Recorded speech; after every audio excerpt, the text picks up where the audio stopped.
Vision 2030, madini ni maisha na Mwenyekiti wa Tume ya Madini Dr. Janet Arare Kashingo ameongoza kikao cha kamisheni ya Tume ya Madini kilichofanyika Januari 30, 2026 jijini Dodoma, kikilenga kupokea na kujadili taarifa ya utekelezaji wa majukumu ya tume kwa kipindi cha miezi mitatu, sambamba na kuweka mikakati thabiti ya kuimarisha mchango wa sekta ya madini katika ukuaji wa uchumi wa nchi. Kikao hicho kilichowakutanisha makamishina wa tume pamoja na management kimeweka msisitizo kwenye uboreshaji wa usimamizi wa shughuli za uchimbaji na biashara ya madini, ukusanyaji wa maduhuli, uendelezaji wa masoko ya madini pamoja na kudhibiti utoroshaji wa madini, hatua zinazolenga kuongeza mchango wa sekta ya madini kwenye pato la taifa.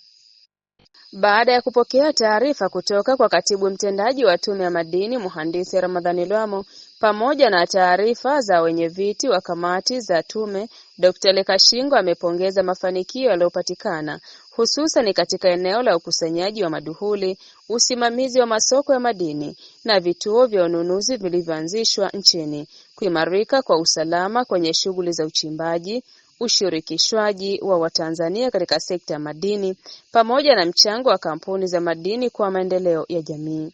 Aidha, mwenyekiti huyo ameitaka management kuendelea kubuni na kutekeleza mikakati bunifu ya kuongeza mapato ya serikali kupitia vyanzo mbalimbali ili kuiwezesha Tume ya Madini kuvuka lengo la kukusanya shilingi trilioni 1.2 lililowekwa kwa mwaka wa fedha 2025 kwa 2026. Katika kikao hicho, changamoto mbalimbali zinazokabili sekta ya madini zimejadiliwa kwa kina na kuwekewa mikakati ya utekelezaji kupitia kamati za ufundi, rasilimali watu, fedha na ushirikishwaji wa Watanzania katika sekta ya madini.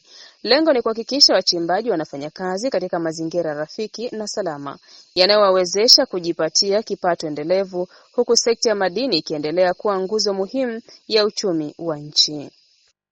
Hatua hizo zinaonesha dhamira ya Tume ya Madini kuendelea kuisimamia sekta hiyo kimkakati kwa maslahi mapana